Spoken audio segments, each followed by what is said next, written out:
The most dangerous secrets are the ones hidden in plain sight. For 3 months, Elena Ross had been silent. Not because she had nothing to say, but because she was building a case that would destroy the man she'd once loved. This is the story of a woman who traded passion for power and then burned it all down for freedom. Don't miss the end. The morning arrived the way it always did in the Ross penthouse, with golden light streaming through floor-to-ceiling windows, painting the marble floors in shades of amber and gold. The ocean stretched endlessly beyond the glass balcony, its waves crashing against rocks 200 feet below with a rhythm that should have been soothing but wasn't. The penthouse was a masterpiece of modern architecture, all clean lines and expensive emptiness, the kind of home that appeared in design magazines under headlines like Living Above the World.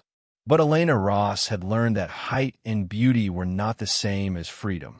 She sat at the breakfast table with perfect posture, her hands folded around a coffee cup that had gone cold 30 minutes ago. She hadn't taken a single sip. The red dress she wore was the same one from last month's Vogue spread, the one where the photographer had called them the couple that has everything. The silk clung to her frame elegantly, her burgundy bob styled with the precision that came from a standing appointment with a stylist who charged more per hour than most people earned in a week. Her makeup was flawless, her jewelry understated but clearly expensive. She looked like a woman who belonged in this world of glass and steel and unlimited wealth. She felt like a prisoner counting down her final hours. Across from her, Max Ross scrolled through investor reports on his tablet, his blue eyes scanning numbers with the intensity that had built him a fortune before he turned 35. His jawline was sharp enough to cut, his hair styled with effortless perfection, his white shirt probably worth more than the entire breakfast spread laid out between them. Fresh pastries from a French bakery, exotic fruits arranged with artistic precision, coffee imported from a plantation he partially owned. He was beautiful in the way that powerful men often are, not from symmetry alone, but from the confidence of someone who had never truly been told no. He hadn't looked at Elena in 7 minutes. She'd been counting. The only sound in the vast space was Prissy's soft laughter. Their daughter sat on the plush rug in the living area, her curls bouncing as she stacked wooden blocks into a tower that kept threatening to topple. She wore a maroon dress with lace trim, looking like a miniature version of the life her parents had built. Expensive, carefully curated, fragile. At 5 years old, she was perceptive in ways that broke Elena's heart, her large eyes watching everything, absorbing the tension that had settled into the penthouse like fog. Elena drew in a breath. She'd practiced this moment for weeks, rehearsed the words in the shower, in her car, in the separate bedroom where she'd been sleeping. She'd imagined his reaction 1,000 different ways. Anger, bargaining, the cold calculation he used in business negotiations. She'd prepared herself for all of it. Max! He didn't look up. I've made a decision. Something in her tone must have registered because his scrolling paused. His eyes lifted slowly, meeting hers across the untouched breakfast and 3 months of silence. For a moment, they just stared at each other, husband and wife, strangers who shared a last name and a daughter and nothing else that mattered. I want a divorce. Before we continue this thrilling story, don't forget to hit that subscribe button, like this video, and comment where you're watching from. Your support helps us bring more powerful stories, and trust me, you won't want to miss them. Now, let's get into the story. The words came out steady, each syllable deliberate. She'd been terrified they would shake, that her voice would betray the hurricane raging inside her chest. But 3 months of careful planning, of gathering evidence and building a case, of transforming grief into strategy, had given her something more powerful than courage. It had given her certainty.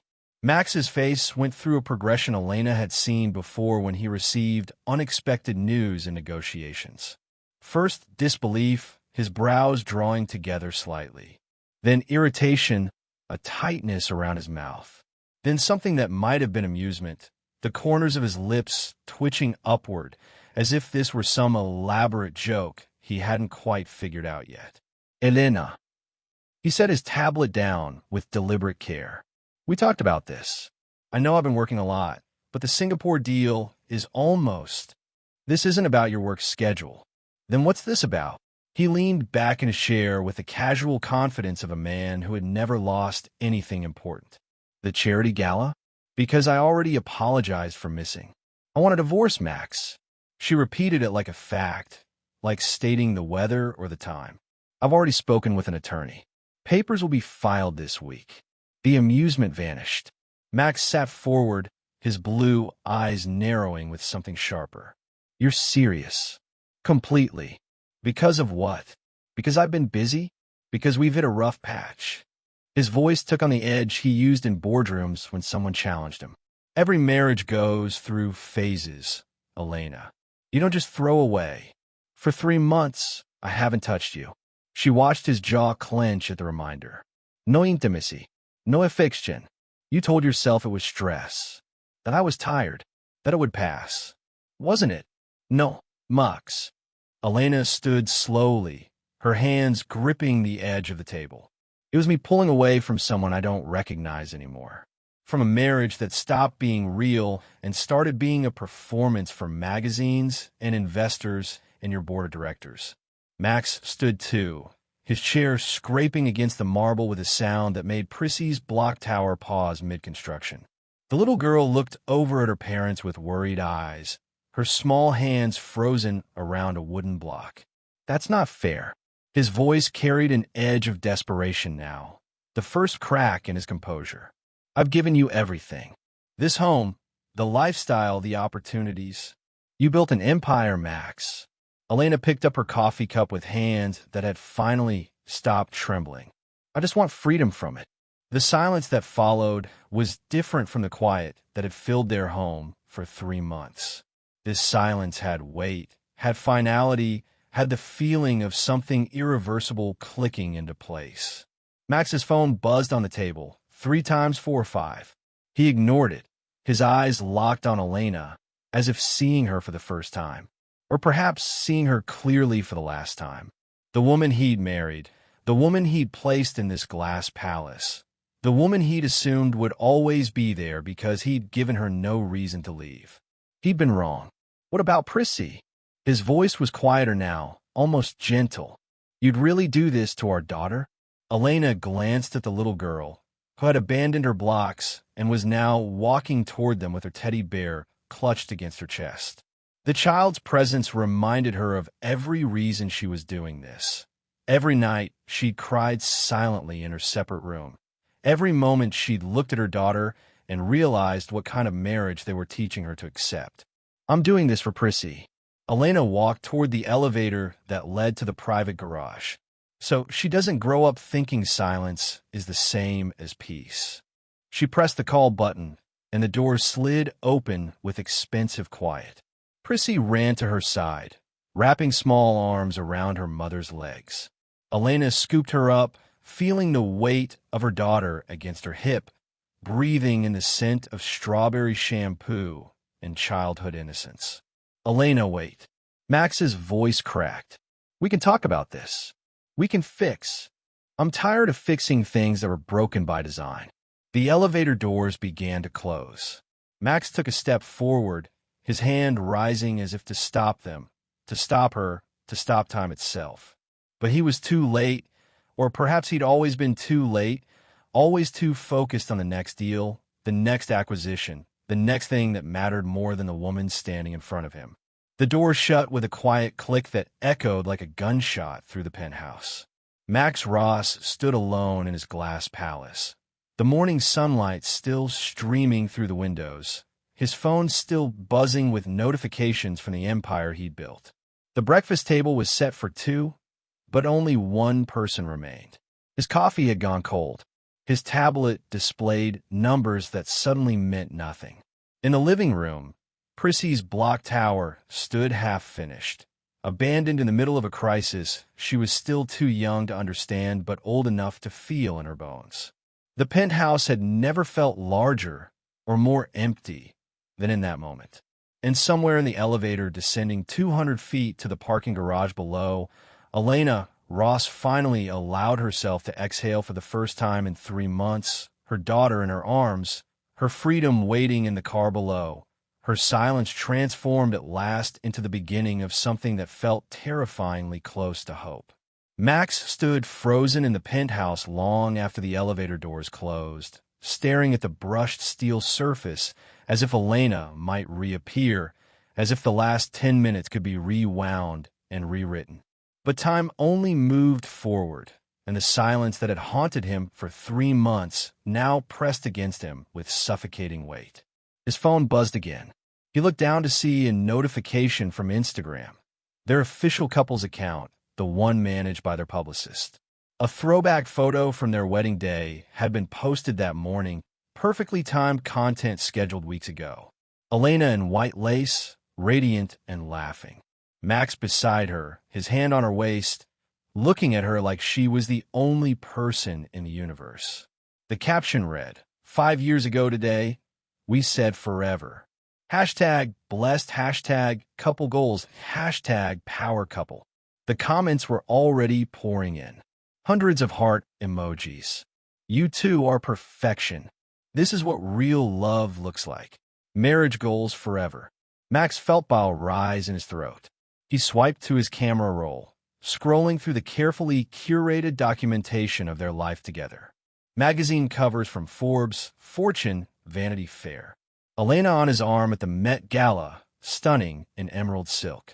The two of them at a children's hospital ribbon cutting, Prissy between them, all smiling for cameras that never stopped flashing.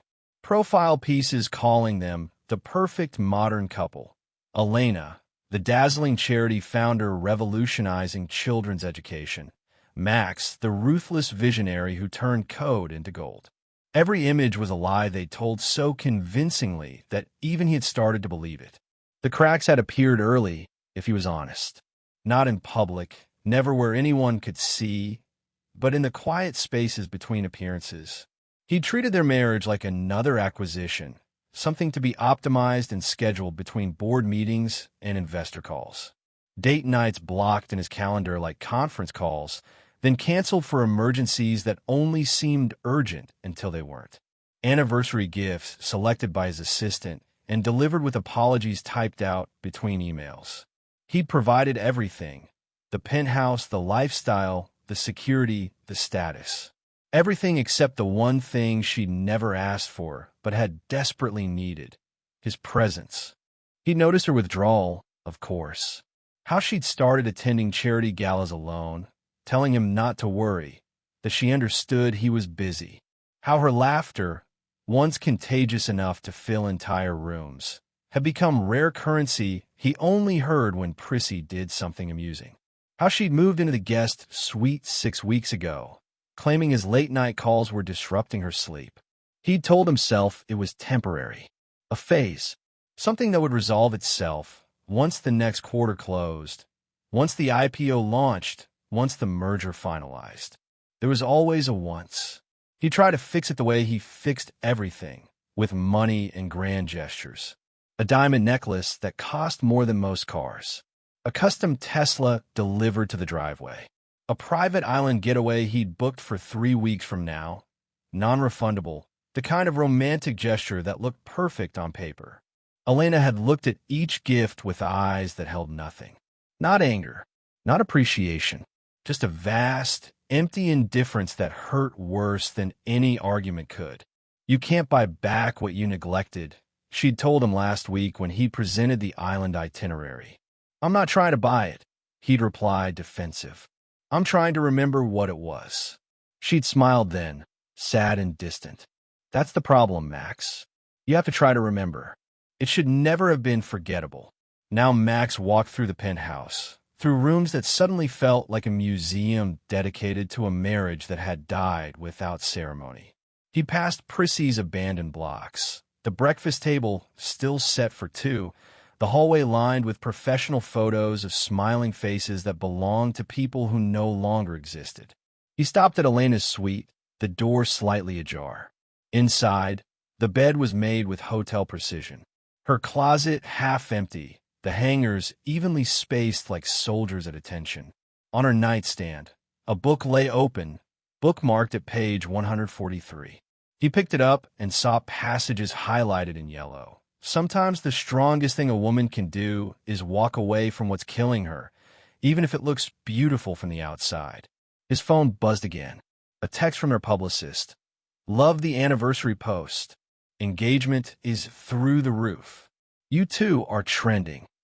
Max looked at the message, then at the empty room, then at his reflection in the floor-to-ceiling windows. Outside, the world saw a dream marriage, a power couple, a testament to what success looked like. Inside, he lived in a tomb of his own making, decorated with everything money could buy and nothing that actually mattered. Elena sat in the back seat of the Uber. Prissy buckled in beside her with a teddy bear clutched against her chest. The driver made polite, small talk about traffic before falling into blessed silence. Through the window, the city blurred past, coffee shops and boutiques giving way to residential streets. The wealth gradually diminishing with each mile until they reach her mother's modest two-story home in a neighborhood where people knew their neighbors' names. Her mother met them at the door, pulling Prissy into a hug, while shooting Elena a look that held 1,000 unasked questions. Elena shook her head slightly. Not yet. Not in front of Prissy. It wasn't until hours later, after Prissy had fallen asleep in the guest room, surrounded by stuffed animals from Elena's own childhood, that she sat at her mother's kitchen table and let the mask finally crack. I need to show you something, Elena said, pulling out her laptop. The discovery had come 6 weeks ago, innocent enough at first. Her charity's accountant, Marcus, had requested a meeting about quarterly filings. He'd seemed nervous, choosing his words carefully as he laid out spreadsheets that should have been straightforward but weren't. There are some irregular wire transfers I need you to authorize, he'd said. Large donations from accounts I don't recognize, routed through entities that... Mrs. Ross, do you know anything about Meridian Humanitarian Ventures? She hadn't, but the name was registered to one of Max's corporate attorneys. That night, she'd started digging. What she found had turned her blood to ice. Her charity, the Elena Ross Foundation for Children's Education, the organization she'd built from nothing, that had put books in the hands of 10,000 underprivileged kids, that had been featured in philanthropy journals as a model of transparency and impact, was a smokescreen. Max had created a network of shell companies with humanitarian-sounding names. They would donate to her foundation, receive tax write-offs and positive press.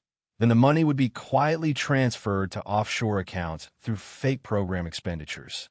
Her signature, her reputation, her name on every transaction. She'd become an unwitting accomplice to fraud. Elena had said nothing. Not to Max, not to Marcus, not to anyone. Instead, she'd begun to document everything.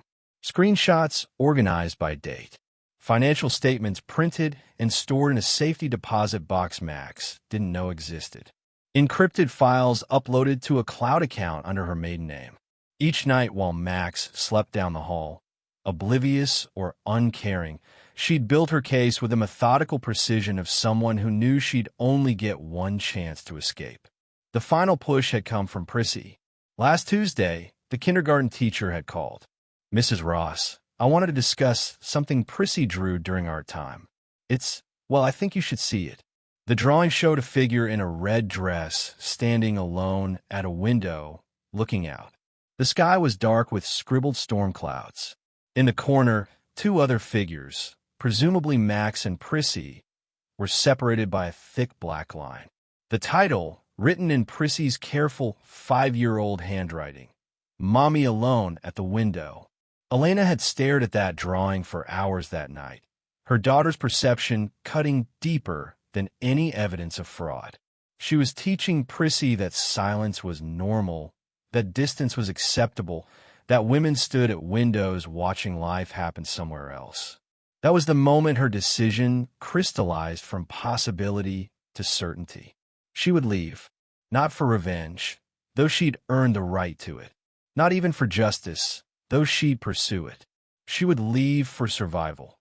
Hers and her daughter's, before the lies Max had built around them collapsed and buried them in the rubble. Now, sitting at her mother's table, Elena opened her laptop and showed the evidence she'd compiled. Her mother's face went pale as the implications became clear. "Elena," she whispered, "when did you become this brave?" "The moment I realized staying was more dangerous than leaving," Elena replied. Her phone buzzed. "A text from Max. Please come home. We can work this out." Elena deleted it without responding. The silence she'd maintained wasn't punishment. It had been preparation.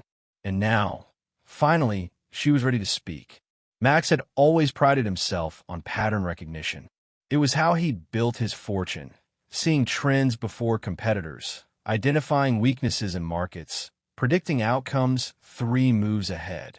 But somehow he'd missed the most obvious pattern of all, the systematic dismantling of his marriage. Now, sitting in his office overlooking the city, he couldn't unsee it. Elena's eyes no longer flickered with anything when he entered a room. Not anger, not hope, not even resignation. Just a polite blankness, the kind of expression you'd give a stranger in an elevator. Her perfume lingered in spaces she'd already vacated, a ghost of presence that made the absence more pronounced. He'd reach for her hand at events and find it limp in his grasp. A courtesy extended to maintain appearances, but nothing more. Her laughter, the sound that had once filled their home with warmth, had gone extinct. He'd tried to confront her 2 weeks ago, cornering her in the hallway after another silent dinner. "Elena, talk to me. Tell me what's wrong." She'd looked at him with those calm, devastating eyes. "Would you actually listen, Max? Or would you schedule it between conference calls and promise we'd discuss it after the next merger?" The precision of her words had cut deeper than shouting ever could. The gala last Friday had been torture disguised as triumph. They'd arrived together in the Bentley, Elena stunning in midnight blue, diamonds at her throat that he'd given her for their anniversary. The cameras had loved them. Mr. and Mrs. Ross, technology and philanthropy, power and grace. "You two are relationship goals," a reporter for Vanity Fair had gushed. "What's the secret to making it work?" Max had opened his mouth, but Elena spoke first, her smile radiant and utterly false. "Communication," she'd said. "We make sure to always be completely honest with each other." The reporter had eaten it up. Max had felt the lies settle like lead in his stomach. Later, when the cameras finally turned away, when they stood alone at their table while donors mingled across the ballroom, Elena had leaned close. To anyone watching, it looked intimate, affectionate. Her lips had brushed near his ear. "Do you even remember what honesty feels like?" she'd whispered. Then she'd pulled back, smiled that perfect smile, and walked away to greet a board member's wife. Now Max's phone buzzed with an email notification. His assistant, Jennifer, forwarding something marked urgent. He opened it absently, still thinking about Elena's whispered question. The email was from his legal counsel, marked confidential, internal only.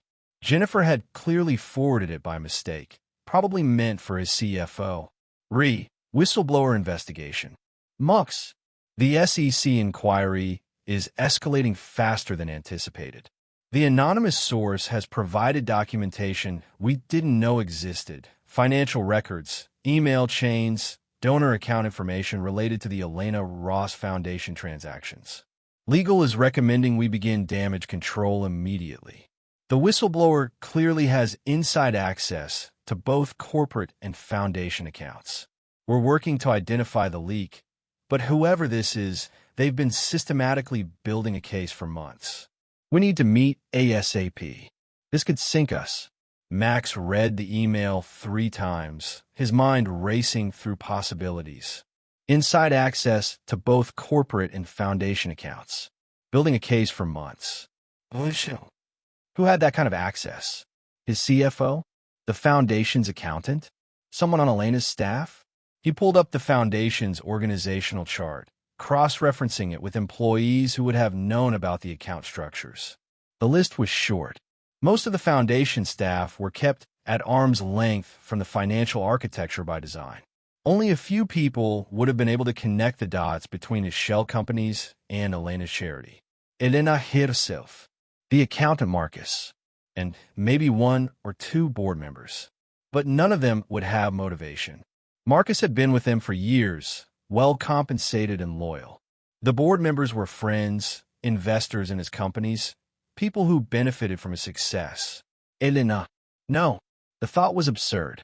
Elena didn't involve herself in the technical financial operations. She was the face of the foundation, the visionary, not the accountant. She attended events, met with donors, visited schools. She didn't pore over wire transfer records and offshore account numbers. Besides, if Elena had discovered something, she would have confronted him. She would have been angry, hurt, betrayed. She wouldn't have just gone silent. Would she? Max looked up at the framed photo on his desk. Their wedding day, Elena's hand in his, both of them laughing at something the photographer had said. He tried to remember the last time he'd seen that expression on her face in person and couldn't. His phone buzzed again. A text from Elena. Prissy and I are staying at my mother's for a while. We'll discuss logistics through our attorneys. Our attorneys. Plural. The word choice finally registered. Not my attorney, in the singular, the way someone would phrase it if they were just consulting a lawyer about options. Our attorneys implied proceedings already in motion, papers already filed, a process that had begun without him even realizing the starting gun had fired. Max sat back in his leather chair, the city sprawling beneath him through floor-to-ceiling windows, his empire visible in every direction.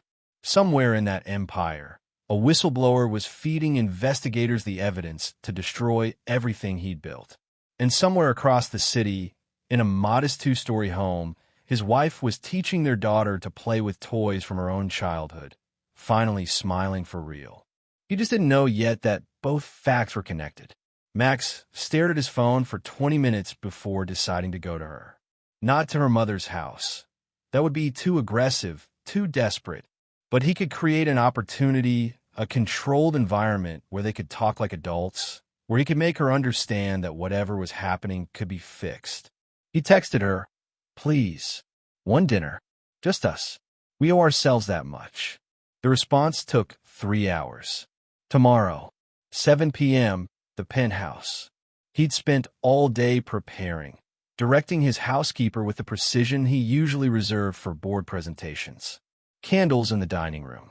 Her favorite wine, the Bordeaux from their honeymoon. The chef prepared sea bass with lemon and herbs, the meal from their first anniversary. Every detail calculated to remind her of what they'd been, what they could be again. Elena arrived exactly at 7, her hair pulled back severely, wearing a simple black dress that looked more appropriate for a funeral than a reconciliation. She accepted the wine he offered, but didn't drink it. They sat across from each other at the table where she'd asked for a divorce just days ago, candlelight flickering between them, the ocean crashing against the rocks below. The setting was romantic. The atmosphere was a morgue. "Thank you for coming," Max started, his rehearsed opening. "You said it was important." "It is. We are." He leaned forward, trying to catch her eyes. "Elena, I know I've made mistakes. I've been too focused on work, too absent, too everything you've accused me of. But marriages survive rough patches. We can reset, go to counseling, take time off, whatever you need." Elena set down her untouched wine glass with precise care. "Reset," she repeated, as if testing the word. Like rebooting a computer when it's not performing optimally. "I didn't mean it like that." "Didn't you?" Her eyes finally met his, and the emptiness in them made his breath catch. "Do you know what it's like to wake up every day beside a stranger who wears your husband's face?" The question landed like a physical blow. Max felt his carefully constructed composure beginning to crack. "That's not fair. I'm the same person you married. I haven't changed." "That's the problem, Max. You haven't changed. You've been exactly who you are from the beginning. Someone who treats love like a transaction and people like assets. I'm the one who changed. I'm the one who finally saw it clearly." Someone's been in your ear. Max's voice rose despite his intentions. Poisoning you against me. Your mother? Some lawyer trying to cash in on our divorce? Who's manipulating you, Elena? She stood then, pushing back her chair with such controlled grace it was more frightening than if she'd thrown it. The candlelight caught her face, and for a moment he saw something that might have been pity. No one manipulates me, Max. That's what you've never understood. I'm capable of seeing, thinking, deciding all on my own. Then what is this? What's happened? I've been quiet because words don't reach you anymore. She picked up her purse from the side table, her movements already those of someone leaving. But soon silence will. Elena, don't. But she was already walking toward the private elevator, and this time when the doors closed between them, Max knew begging wouldn't bring her back. Something fundamental had shifted. The woman who'd just left wasn't the woman he'd married, wasn't even the woman who'd asked for divorce at breakfast. She was someone harder, clearer, more dangerous. He stood alone in the candlelit dining room, the romantic dinner untouched, the wine breathing for no one. Then, driven by an impulse he couldn't name, he walked down the hall to her suite. The door was unlocked. Inside, Elena's belongings were mostly gone. Closet empty, bathroom cleared of her products, surfaces bare. But on the floor, surrounded by torn paper and shredded memories, she'd left evidence of her process. Their wedding album lay in pieces. Photos he'd thought she'd treasured. Their first dance, the kiss at the altar, their honeymoon in Bordeaux, all methodically destroyed. Old birthday cards, anniversary letters, dried flowers from forgotten celebrations, all reduced to confetti. Max knelt among the ruins, picking up a fragment of their wedding photo. Half of Elena's smiling face separated forever from his. His phone buzzed. An email from a law firm he didn't recognize. The subject line, petition for dissolution of marriage. He opened the attachment with shaking hands. The legal language was cold, clinical, final. Irreconcilable differences, division of assets, custody arrangements. His signature line blank and waiting. But it was the final page that made his blood run cold. A notice that copies had been sent to his board of directors, his legal counsel, and filed with the court that morning. Public record now. No taking it back. The illusion of control he'd maintained for days, the belief that he could negotiate his way through this like any other deal, shattered like the photographs scattered around him. She wasn't asking permission. She wasn't seeking compromise. Elena Ross was leaving, and she'd already made sure he couldn't stop her. The first headline hit at 6:47 a.m. Tech billionaire Max Ross under federal investigation for charity fraud. By 7:15, every major outlet had picked it up. By 8 o'clock, Ross Tech's stock had plummeted 12%.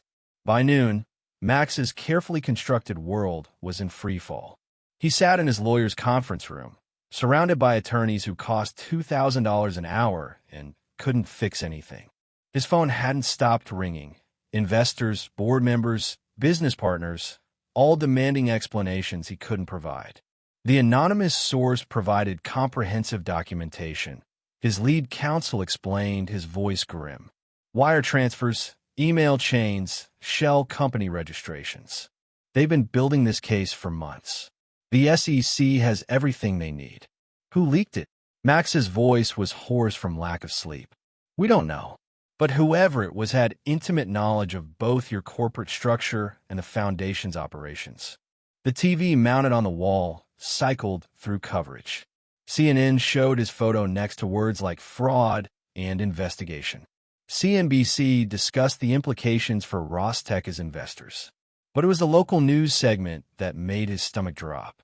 Elena Ross Foundation cleared of wrongdoing. The reporter stood outside Elena's charity headquarters.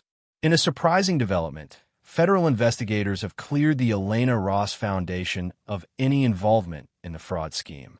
Sources say Mrs. Ross cooperated fully with the investigation, providing evidence that she had discovered the misuse of her organization's accounts and reported it to authorities. The foundation's board released a statement praising her integrity and transparency. The camera cut to a clip of Elena from last month's charity gala, radiant and composed. Our mission has always been to serve children with complete transparency and accountability. That commitment hasn't wavered. Max felt the room tilt. She'd already turned over the evidence. While he'd been trying to convince her to stay, to talk, to reset, she'd already contacted investigators. While he'd been planning romantic dinners, she'd been building the case that would destroy him. His phone buzzed with an emergency text from his PR team. Board calling emergency meeting. Major investors pulling out. Need a scheduled press conference ASAP. The press conference was scheduled for 3 p.m. Max stood at a podium in Ross Tech headquarters, flanked by lawyers who'd coached him on every word. The room was packed with reporters, cameras, hostile faces waiting for blood. The questions came rapid fire, each one sharper than the last. Mr. Ross, can you explain the connection between your shell companies and your wife's charity? Did you knowingly use the Elena Ross Foundation for money laundering? When did you become aware of the investigation? He read from prepared statements, each answer carefully vetted by legal. His voice sounded robotic even to his own ears, stripped of the charisma that had once commanded boardrooms and charmed investors. Then came the question that made everything stop. Mr. Ross, did your wife know about your activities? The room went silent. Every camera focused on his face. Every recorder captured his breathing. This was the moment that would define the narrative, whether Elena was victim or accomplice, innocent or complicit. Max looked directly into the cameras and lied with the same conviction he'd used to close billion-dollar deals. My wife is not involved in any way. She had no knowledge of these allegations. The words tasted like ash, because even as he spoke them, protecting her from association with his crimes, he knew the truth that the investigators knew, that his lawyers suspected, that would eventually come out in court documents and leaked emails. Elena hadn't just known. She'd been the one who'd gathered the evidence, contacted the authorities, and systematically dismantled the fraud from the inside. She'd freed herself by burning his lies to the ground, and she'd done it with the same quiet precision she'd used to pack her bags and leave. The press conference ended. Max's phone showed 37 missed calls. News alerts flooded his screen. Investors withdrawing, partners issuing statements distancing themselves from Ross Tech, board members calling for his resignation. He drove home in silence, the city he'd conquered now feeling like hostile territory. The penthouse was dark when he arrived, empty except for Prissy's toys still scattered in the living room from her last visit. His phone rang. A video call from her mother's house. Prissy's face filled the screen, her eyes wide and confused. "Daddy, why are people shouting your name on TV?" Max opened his mouth and found he had no answer. How do you explain to a 5-year-old that her father had committed crimes? That her mother had turned him in? That the perfect family she'd known was built on lies that were now collapsing in real time? "Daddy." Her voice was smaller now, frightened. Behind her, Elena appeared, gently taking the phone. Their eyes met across the screen for a brief moment. Hers held no triumph, no anger, just a quiet certainty that this had been inevitable. She ended the call without a word. Max stood alone in the dark penthouse, his empire crumbling, his daughter confused, his wife gone. The silence she'd promised had finally arrived, and it was deafening. The courtroom was smaller than Max expected, almost intimate in its sterility. Beige walls, fluorescent lighting, wooden benches that creaked with age. Nothing like the grand stages where he'd negotiated mergers and acquisitions, where his words had moved markets and his presence commanded respect. He arrived with 4 attorneys, their briefcases heavy with documentation, character witnesses lined up, arguments rehearsed. They filled half a row, a show of force designed to intimidate. Elena arrived alone, in red. The same shade she'd worn for their first magazine photo shoot together. The one that had appeared on the cover of Fortune with the headline "Power Couple: How Max and Elena Ross Are Redefining Success." Then, the color had represented passion, ambition, partnership. Now it looked like war paint. She sat on the opposite side of the courtroom, her posture perfect, her hands folded calmly in her lap. No entourage, no visible support system, just herself and a single leather folder. She looked smaller somehow, stripped of the context of wealth and status that had surrounded her for 5 years, but also clearer, sharper, more present than he'd seen her in months. The proceedings were surprisingly quiet. No dramatic outbursts, no heated arguments. Just testimony delivered in measured tones, evidence presented with clinical precision, the systematic dismantling of a marriage in legal language. When Elena took the stand, the judge asked the question everyone wanted answered. Mrs. Ross, in your own words, why are you seeking this divorce? Elena was silent for a moment, her eyes finding Prissy in the gallery, sitting beside Elena's mother. Then she looked directly at the judge and spoke with a softness that somehow carried more weight than shouting ever could. Because I refuse to raise my daughter in a house where love is measured in control. Max felt his attorney tense beside him, preparing to object, but there was nothing to object to. It wasn't slander. It was truth, and everyone in the room could feel it. His team mounted their defense during his testimony, painting him as a provider, a father who could offer opportunities and advantages. Private schools, travel, connections, a future of unlimited potential. Mr. Ross, his lead attorney prompted, you can provide your daughter with the best of everything. The finest education, the most secure future. Don't you believe that's in her best interest? Of course, Max answered, his voice firm. I can give Prissy everything she needs. Stability, resources, a better life than... Objection. Elena's attorney stood, but Elena raised her hand, silencing him. She requested permission to respond directly. The judge nodded. Elena stood, her red dress aflame in the drab courtroom, and looked at Max for the first time since the hearing began. You can provide comfort, Max. Her voice was steady, each word chosen with precision. But not safety, not soul. The distinction hung in the air. Comfort versus safety. Things versus being. The quantifiable versus the essential.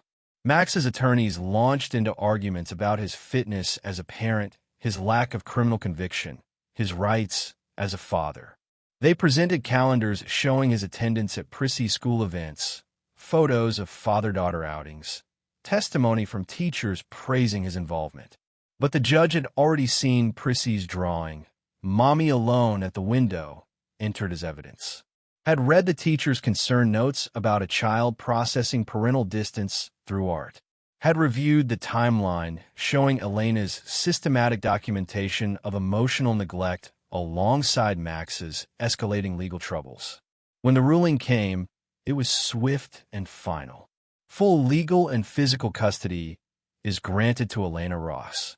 Mr. Ross will have supervised visitation rights, pending resolution of the federal investigation. This court finds that the child's best interests are served by stability and emotional security, which the evidence suggests are best provided by the mother at this time. The gavel fell with a sound like a door closing. Outside the courthouse, reporters swarmed like locusts. Cameras flashed. Microphones thrust forward, voices shouting questions that blurred together into white noise. Through the chaos, Max saw Elena emerge through a side entrance, her mother beside her. Prissy broke free and ran into Elena's arms, wrapping small hands around her mother's neck with the desperate grip of a child who'd been holding her breath and could finally exhale. Elena lifted her daughter with visible relief, burying her face in those curls for just a moment before composing herself for the cameras. When she raised her head, her expression was calm, resolved, free. Max stood behind police barricades, surrounded by expensive lawyers who'd failed to buy what couldn't be purchased, watching his daughter choose the parent who'd chosen her first. The woman he'd once controlled, once owned in all but legal terminology, walked away into afternoon sunlight while he remained behind barriers of his own making. She'd won her freedom by telling the truth. He'd lost everything by living a lie.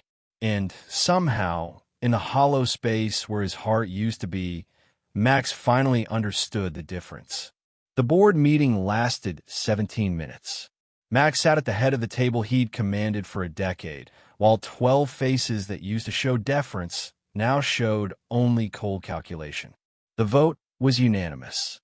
His resignation, effective immediately, was presented not as a request, but as a foregone conclusion. The shareholders have lost confidence, the interim chairman said, not unkindly. Your personal issues have become institutional liabilities. For the good of Rostec, we need a clean break. By afternoon, his access cards were deactivated. His personal belongings arrived at the penthouse in boxes labeled with impersonal efficiency. Rostec's stock stabilized within a week of the announcement. The company he'd built had already moved on, as if he'd never existed. The penthouse, once filled with morning light and the promise of endless possibility, became a mausoleum. Max moved through rooms that echoed with absence, past furniture that looked staged for a photo shoot no one would ever take. He'd fire the housekeeper, the chef, the staff who'd maintained the illusion of domestic perfection. Now dust gathered on marble surfaces, and the silence pressed against him with physical weight. He spent hours scrolling through his phone, through digital archives of a life that had looked perfect from the outside. Videos of Prissy's third birthday, her laughter pure and unself-conscious as she opened presents he'd barely had time to wrap. Clips of Elena giving speeches at charity events, her passion for children's education evident in every gesture, every word.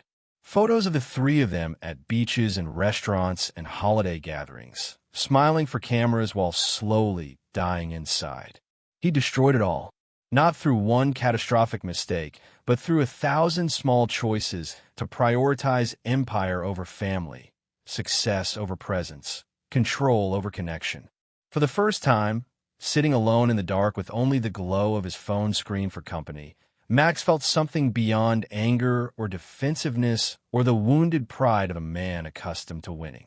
He felt remorse, not for losing them, though that pain was real and constant, but for losing himself, for becoming the kind of man who measured love in transactions, who treated his wife like an acquisition and his daughter like a line item in his legacy, for forgetting that the point of building something wasn't just to have it, but to share it with people who made having it worthwhile.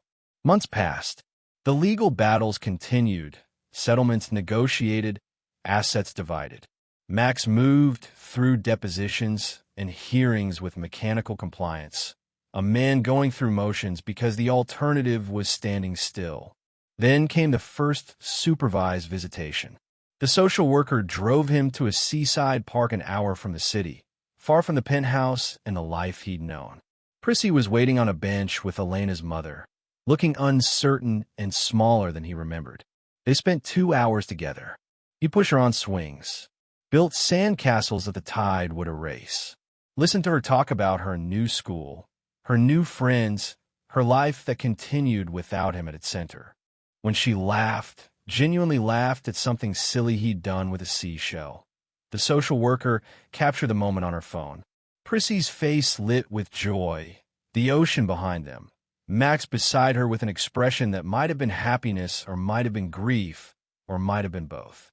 That evening, back in the empty penthouse, Max printed the photo.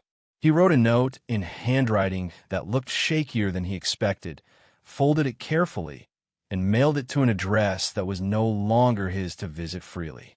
Elena received the letter on a Tuesday morning at the small coastal house she now rented, far from tabloids and society pages.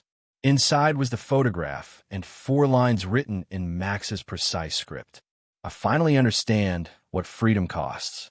Thank you for teaching me.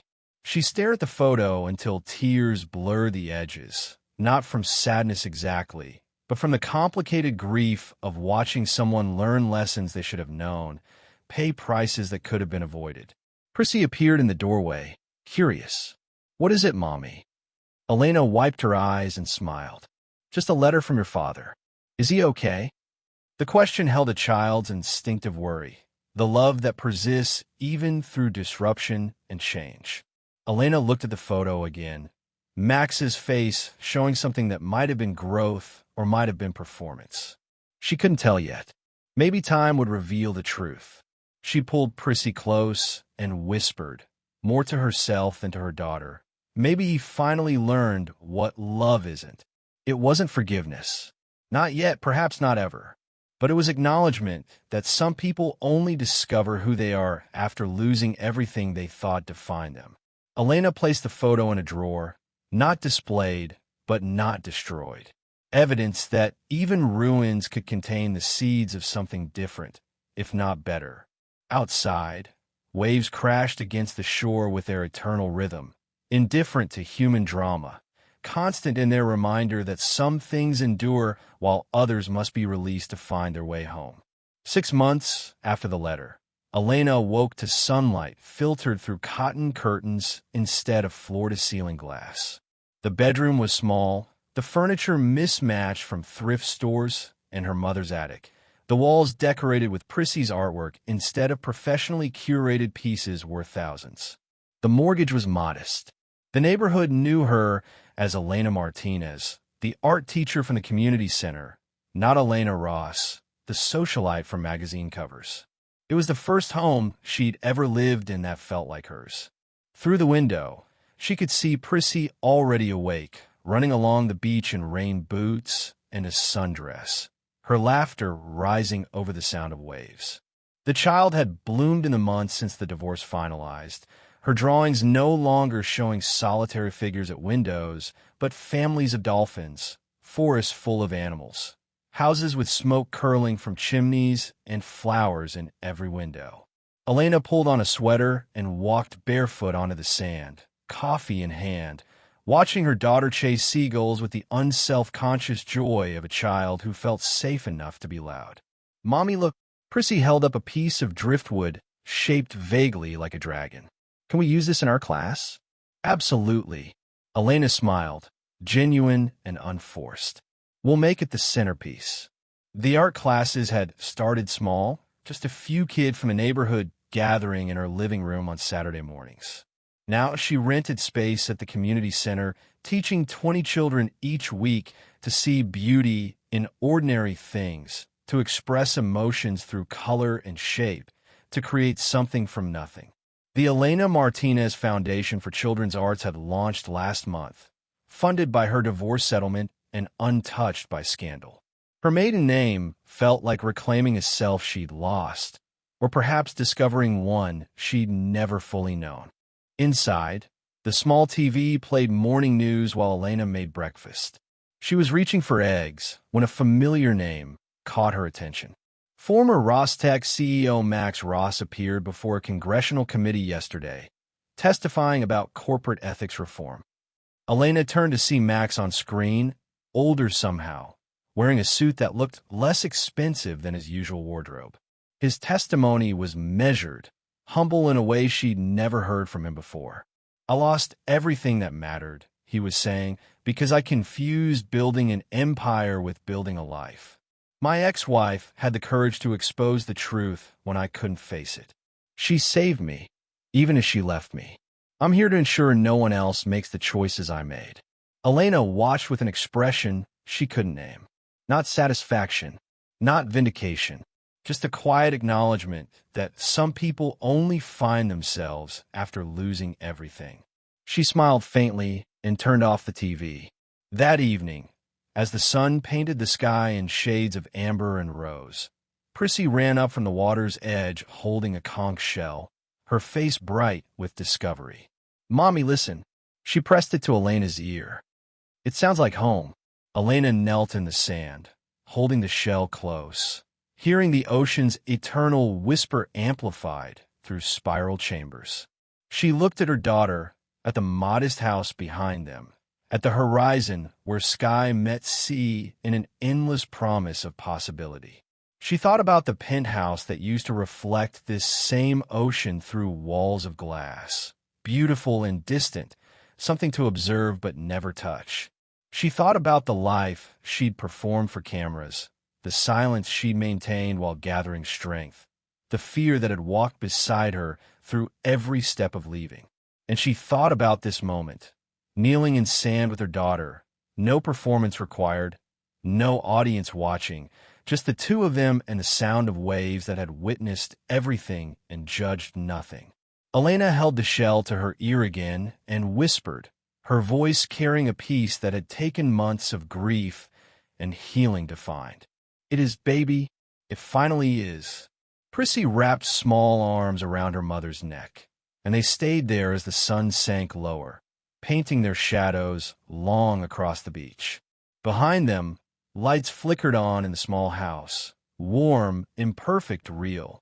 The same ocean that had crashed beneath the Ross penthouse now lapped at their feet, close enough to touch, to wade into, to be part of rather than separated from. What had once been viewed from a distance through expensive glass now surrounded them with salt air and possibility. The storm that began with silence had ended with peace. Not the peace of resolution or revenge, but the peace of a woman who'd walked through fire and emerged not unburned but unbroken, who'd chosen freedom over comfort and found that home was never a place you owned but a feeling you created.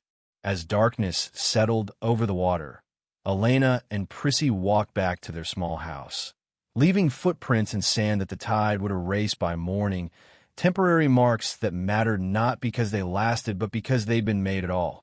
Inside, Elena made hot chocolate while Prissy arranged her seashell collection on the windowsill. The TV stayed off. The silence was companionable rather than suffocating. And somewhere across the city, in a penthouse that no longer felt like a throne, Max Ross watched the same sunset through walls of glass and wondered if redemption was something you earned or something you learned to live without. But that was a story now. This one belonged to the woman and child by the ocean, finally free.